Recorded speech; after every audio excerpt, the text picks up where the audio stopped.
All right, everyone listen up. Here at Ignacio Valley High School, my students said, we want to do robotics. My life changed after that. I never expected to use a computer in school. Now I do all this cool stuff with robots. Coming into high school, I was really discouraged from pursuing engineering because I was a woman. This room was closed for 8 years. It was a dumping ground. It feels like a coliseum, like a gladiator fight. It's terrifying. I can, Justin. So you're at PG&E now, but I want to sort of go back to the beginning of your storytelling journey and how you got into this kind of work. So instead of starting at the work today, let's go backwards. When did you first sort of fall in love with storytelling? I think that when I was, I think I have two formative moments. First was studying overseas in college in London, and I happened to live in London the fall that 9/11 happened. Oh, wow. And so I experienced 9/11 fully through the lens of Europe experiencing 9/11 and being surrounded by a lot of international students, which was a really kind of profound experience and kind of helped me grow up very quickly in terms of America's place in the world and how it's perceived. And so there were all the narratives happening around 9/11 that fall that were quite different from what was happening in the United States. And then I also started to read these books about filmmakers out of curiosity and realized like how I attracted I was to the process of telling stories, but didn't have any kind of roadmap. I bought like your, how to be an independent producer Yeah. book. Yeah. Like the how-to steps, producing for dummies Yeah. kind of book that fall, and plowed through it. So I knew that there was something there, but didn't know kind of how I was going to get there. And then about 5 or 6 years later, I was in India, working in India. I worked in India for a couple of years for the Confederation of Indian Industry, helping them build a corporate social responsibility framework for all of their member businesses, which were all Indian businesses. So at that time, India was kind of at this really interesting place. They're 15 years after the economy had opened up in the country, and so you had a lot of successful domestic businesses, but their only way of kind of orienting themselves to community needs and community engagement was through philanthropy. Oh, And interesting. so the idea of a triple bottom line or integrating social responsibility into your business model was still very new. And so my work was largely around starting to show us a second way of doing community engagement. And when you live in India, if you want to be an extra on a movie, you can basically do it any day of the year because so many of them are being produced all the time. And so I was on the set of a Miraner movie and in Delhi, I think at the Canadian Embassy or something like this. And I cornered the producer, her like longtime producer of her films, and like asked him for his like advice for like a young guy that would love to get into producing. And he said, if you want to do all the work and get none of the credit, you should be a producer. That was like all he gave me time for. And so anyway, but I got to see the set, and I got to and I did that a couple of times while I was in India. So those kind of things really kind of started me down the path. I didn't really know how I was gonna get there though, and I have had a career that has I never had a 10-year plan. I kind of have followed where my interests were. Yeah. And so eventually the work and my interests kind of finally brought me to what I'm doing today. I'm curious to go back to that experience of the narrative of 9/11 through a different lens. What were the stories that you were consuming that were really shifting your perspective? I had a student in my class that fall that said, so what happened in 9/11 on 9/11 was obviously terrible, But didn't the U.S. kind of have it coming? And me and about 3 other American students in my row were kind of like I had no point of reference to even Right. understand Yeah. that perspective. I felt it was so offensive at the time. But I also think 90% of the room was kind of like nodding without it being mean. It was their way of understanding the U.S. and the world and this larger world that they were a part of. And so, as you may remember, like things moved very, very fast that fall. Yeah. And so,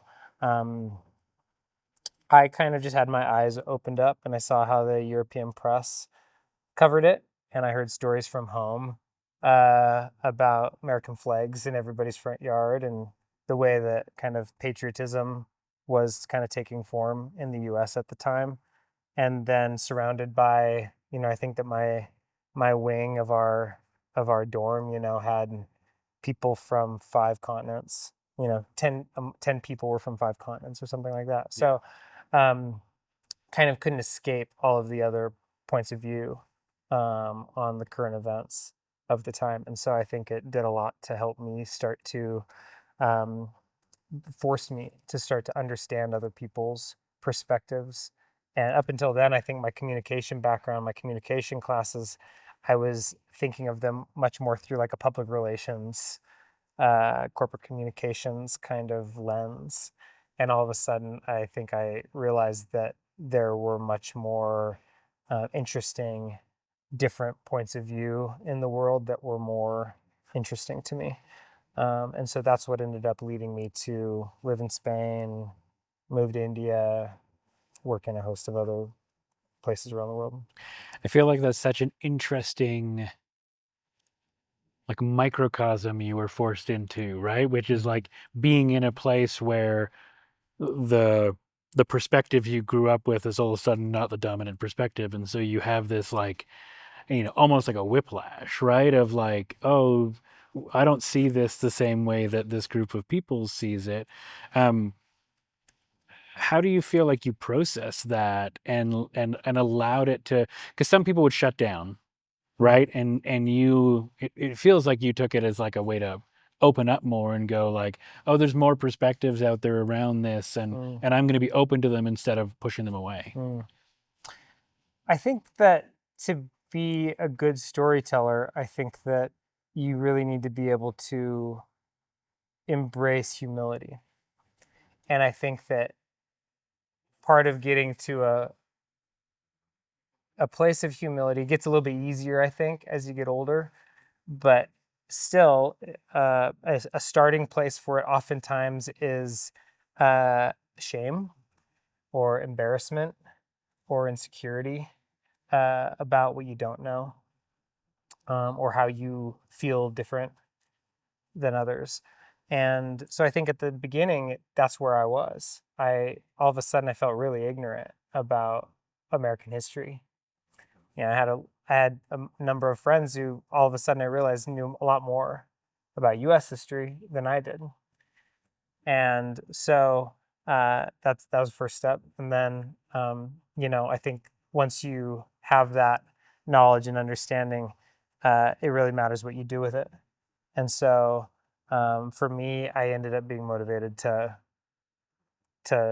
learn why that was. And I think that that's really what has driven me to do the other kinds of work that kind of inform my story producing work now, is listening, not assuming that I understand or know what other people are thinking or feeling or have experienced, but being really curious and knowing that I'm probably going to learn a lot more from them if I can show that I'm showing up for them and present and truly interested and empathetic to what they have to share.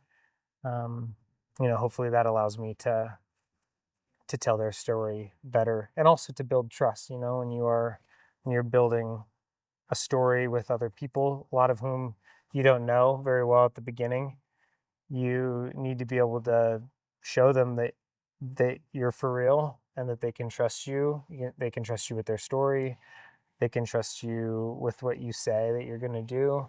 how you're going to represent them and people close to them. And so I think that also happened in Afghanistan. You know, when I worked for Equal Access, and the countries that I worked with were Afghanistan and Yemen, local staff, the country directors, the local staff were all there, and so I traveled a few times a year to each place, and so for 2 2 3 weeks each place, and so I needed to kind of be able to show them that I wasn't just the American guy that kind of was coming in and all of a sudden like knew anything more than they did. Like I was there to support them. They were incredibly competent, talented storytellers in all the different formats that we did programming. And I was really there to support them, provide the resources and kind of guidance that they needed within the organization and system we were building this programming together. But I certainly didn't. They were the content experts, in that case. Um, spend time overseas. You work in India, working in Afghanistan and Yemen. What brought you back to the U.S. and what was the style of work you were doing at that time before PG&E? So I think on one of my trips to Afghanistan, in the hotel I was in, I heard a bomb explode across the city, and I think that might have been the last trip that my family was willing to support me in going on. And so eventually, I think that the work in Afghanistan and Yemen was content development. It was public events, it was TV, it was a lot of radio programming. Some of it was scripted, some of it was call-in shows, some of it was documentary focused. So I felt like I had a pretty good foundation for different types of content at that point. But I also had this pull of working in film that goes back to being a younger student, younger professional. And so I ended up shifting to work in the domestic film industry, and so worked at SF Film for 5 years, and worked there at a time that was really interesting because San Francisco is really kind of establishing itself as a third hub of film and creative work, both in terms of film presentation as well as artist development. And so these were like the years when Ryan Coogler was, a young, Fruitvale Station hadn't come out yet. And there's a number of dozens and dozens of filmmakers who've come out through the San Francisco kind of artist development pipeline since then. And so, but what was interesting is that time, the mid 2010s, was really a time when branded storytelling was really starting to shift. You didn't have just like a handful of companies that had been doing it for a long time. There's a lot more established filmmakers that were starting to do longer form commercial work. More companies were curious. And so as the person who was leading our partnerships with the studios, but also with tech companies, a lot of whom were based in San Francisco, we had a lot of partners that kind of wanted to experiment and wanted to tap into our filmmaker community. And also were trying to figure out what it looks like to tell a longer form story about, Adobe or Dolby or Airbnb or whoever. And so that was really, really an interesting time to see that kind of forming. And so some of those walls were coming down, and it was an interesting time. I was working with our programmers on one hand, and I was working with companies who were supporting the organization, but also wanted to have content in some of our presentation spaces. And just as it continues to be, it's not always an easy mix. But I think as the quality of the content and the quality of the storytelling has improved, it's become easier, I think, for those spaces to not feel so siloed from each other. We're seeing that all over the place. So so I kind of did that work, and so by the time I moved to PG&E, I felt like I had a really good feel for both the independent filmmaking world, the film industry, and the trends of the brand storytelling ecosystem.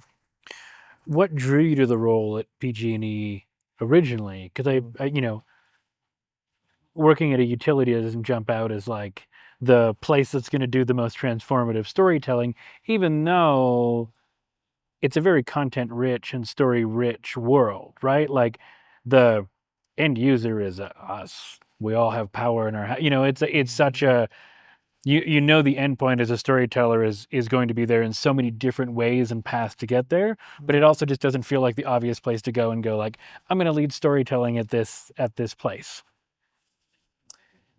Yeah, I think that I have always been I've always gravitated to places that are kind of primed for the next thing.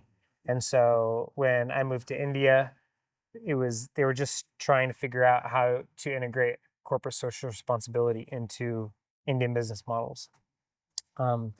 When I was at SF Film, the organization was just starting to expand into the film industry and build these relationships with studios and technology companies and media companies.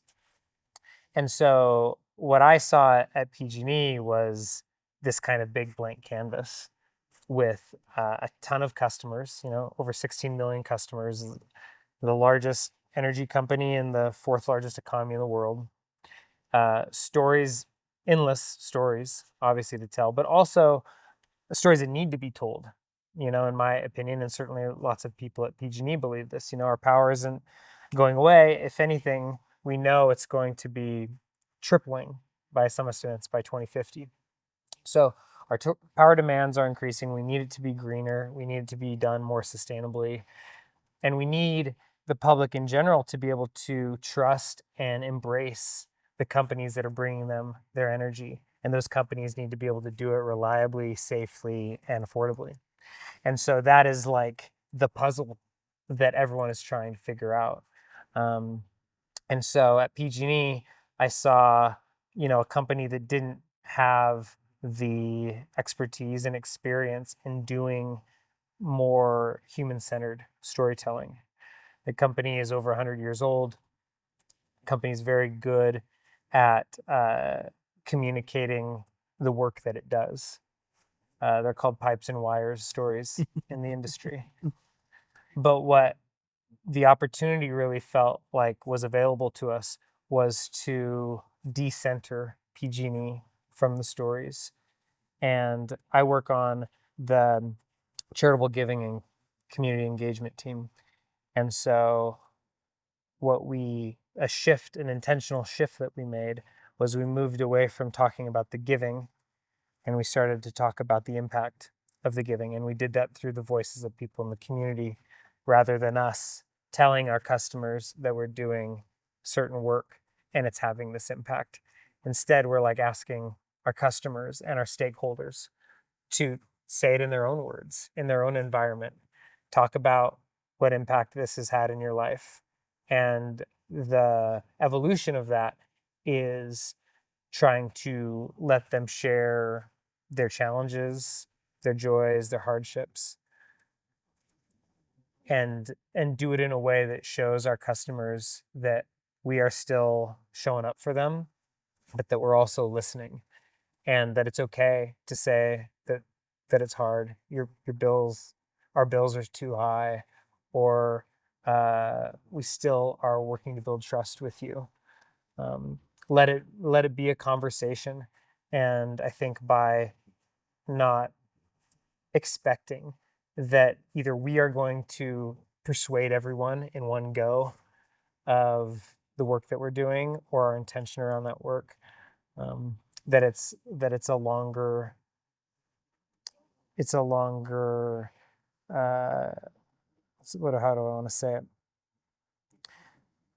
PG&E PG&E has been in California for over 100 years. And so we need to be able to show our customers that we are going to continue to improve and serve them in ways that that's it's not very, I'm not saying it very well, but it's an evolution. It's it's not a sprint, it's a marathon. Yeah. So I feel like it's one where like, so much of the work in the brand storytelling space is it's very often, consumer product goods, or it's outdoor brands that the funnel. you're selling a jacket and there's a funnel. A utility sort of never like starts or stops in your life, right? Like, if you're fortunate enough to have a place to live, you're always going to need a utility in some capacity. How does that shift how you think about the storytelling and the types of stories you want to tell? Because in theory, a consumer brand could disappear any day, but you're probably going to be here 100, 200, 300 years from now, you know. Right. Right. I see PG&E's place, and a lot of energy and utility companies place in their communities as an opportunity to show them what you care about and how you're going to show up for them. There's a lot of parts of like the role that companies play in our society that are complicated and are very much out of my hands or others' hands. But this is utilities and energy companies are in a unique place because they serve so many people in our country, in our society, and they need to continue to do the work better. And so customers also oftentimes can't choose who their utility is. So you often have kind of a captured audience. And at PG&E, we have 25,000 employees and about 15,000 contractors. And almost all of these people live and work in the communities that we serve. And so we're also providing power to ourselves.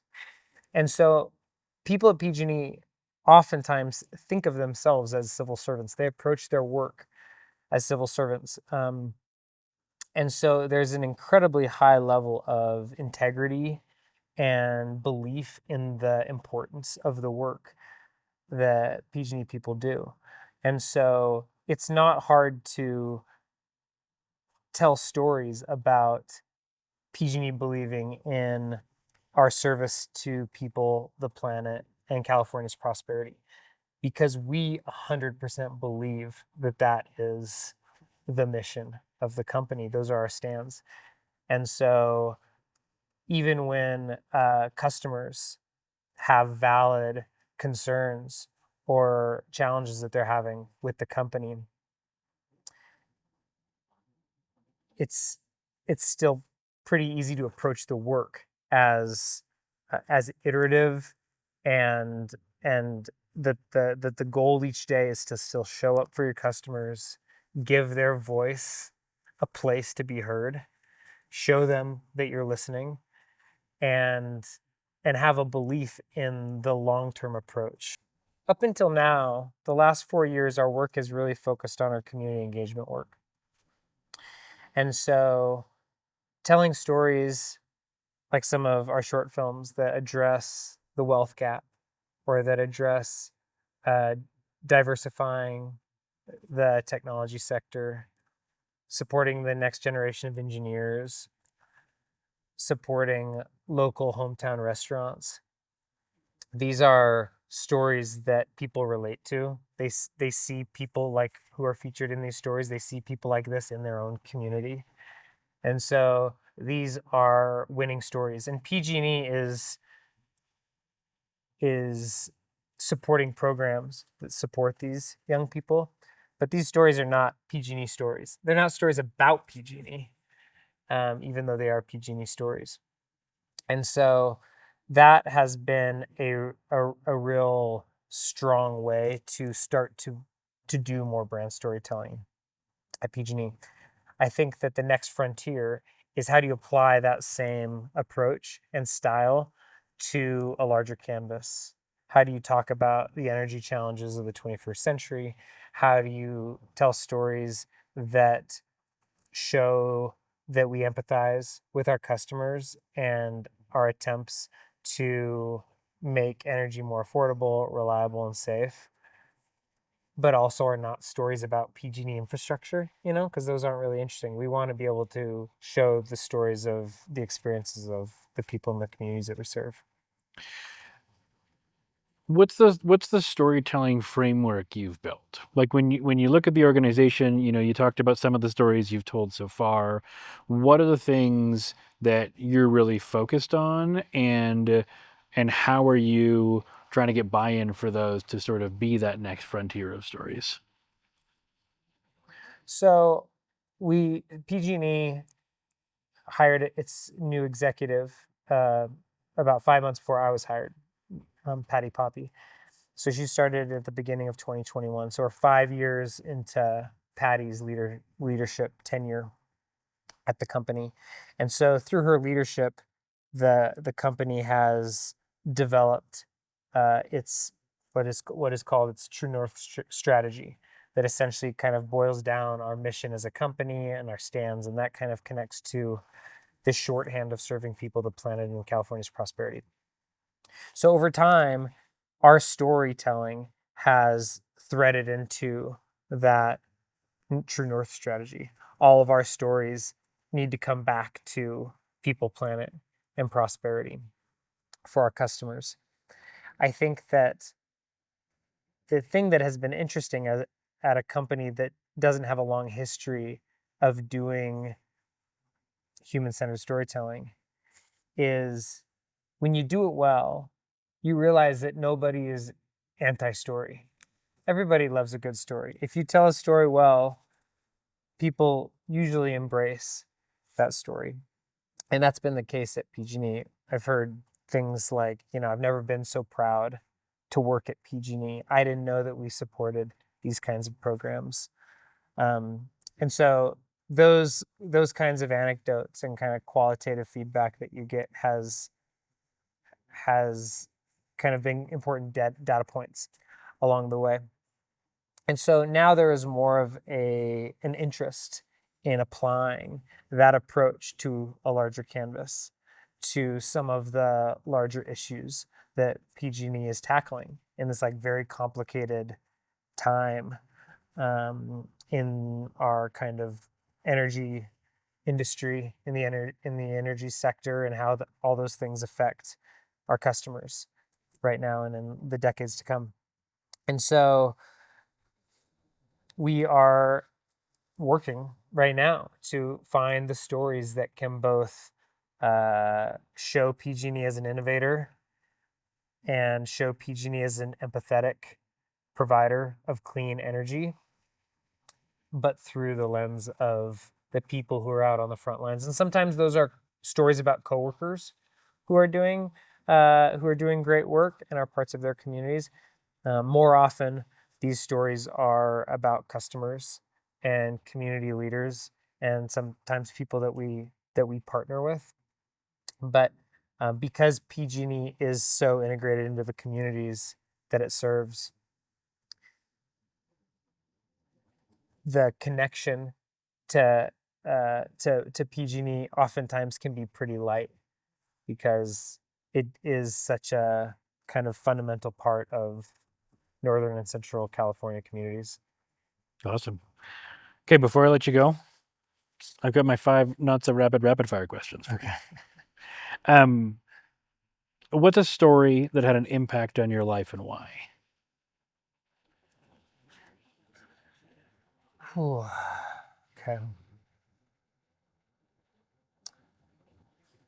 So a story that had an impact on my life is the story of my dad.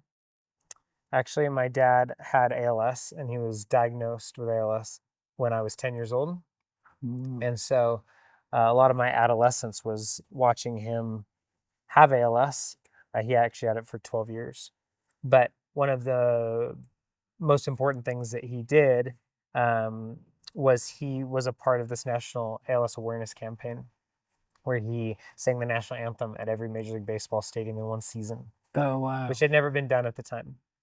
And he was a former middle school music teacher. He was our choir director at our church. Um, and I was a baseball player. He was a baseball fan. And so for a year, baseball season, he traveled the country with one of us from the family and sang the national anthem everywhere. And so, and that campaign was actually a brand storytelling campaign. It was funded by a French pharmaceutical company that at the time made the only FDA approved drug for ALS patients. Oh wow. And so everywhere he went, he wore his polo with the company's logo on it. And they played a video on the big screen before he sang the national anthem each time. And then there was a media campaign around it. He did Good Morning America. He did local shows and stuff Yeah. like that. Then he did like local community support groups when he was in a particular city. So it was like a 360-degree multi-platform brand storytelling campaign without the film. And so that was kind of my introduction to kind of like how an industry builds builds a multi-platform campaign around an individual's story. And so that has always kind of been a grounding, kind of foundational experience. I feel like it must be so much more transformational being that it was your dad as well. Like your investment in that story would be totally different. Yeah, for sure. But I also saw how one person can inspire many others. Yeah. You know, like so many people when they are diagnosed with ALS have 3 to 5 years to live. And there's still no treatment for it. And so ALS patients seeing one of their own singing the national anthem when a lot of people lose their voice pretty quickly was so moving to patients across the country. So it reminded me at a very early age, I was 17 years old when he was doing that, oh, if you dedicate your life to a certain thing, that you can make a difference. That's amazing. Thank you for sharing that. Yeah. What's one film you think everyone should watch?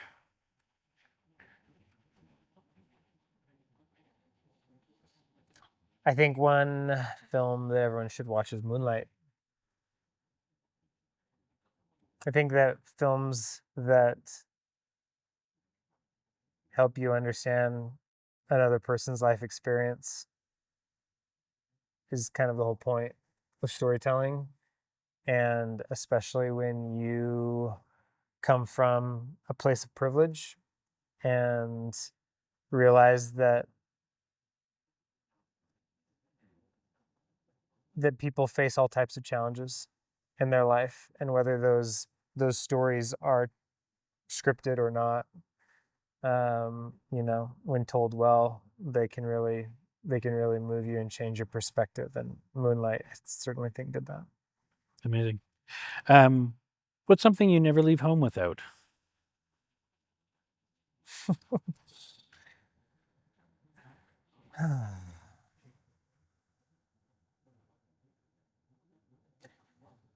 I think I never leave home without thinking about my wife and my son.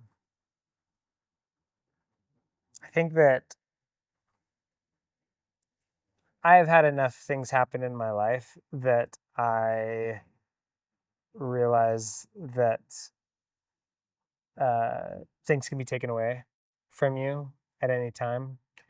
And so, kind of no matter the stress of work or other things that seem big on a particular day, I think that I, start the day and the day. And I think when I go away from them, I'm always thinking about how fortunate I am and grateful I am to have them in my life.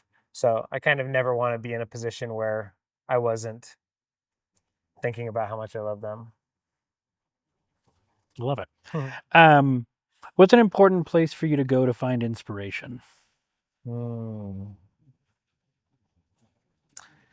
I think that where I need to go for inspiration is usually to places I've never been.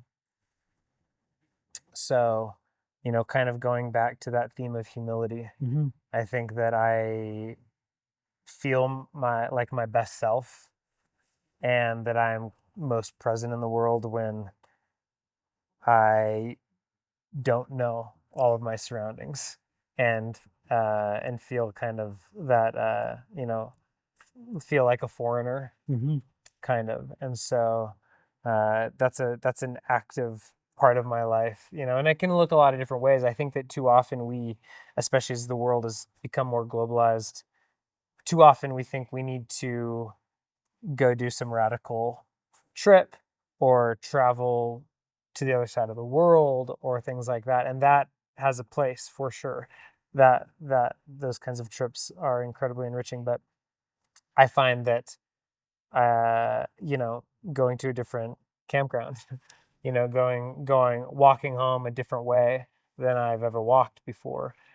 Small changes like that to mix up your day, it changes the stimuli in your life, and for me, it changes how I think and I feel. And so I'm pretty conscious about trying to change up the environments that I'm in, because I think that it keeps me feeling, kind of refreshes me and keeps me present. Amazing. Um, I feel like you've answered this one in a couple of different ways, so I'm curious to see where you go. But what's the most important skill for all storytellers to develop?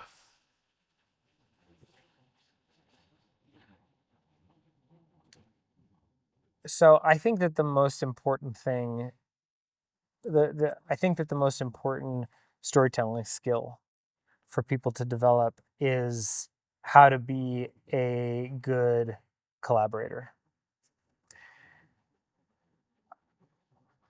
There are so many different jobs and aspects of storytelling that require different skill sets. And I've found that the more that you can put people in a position to be their best and do their best work and feel comfortable and feel supported and feel creative in whatever way works for them, they're usually going to do their best work.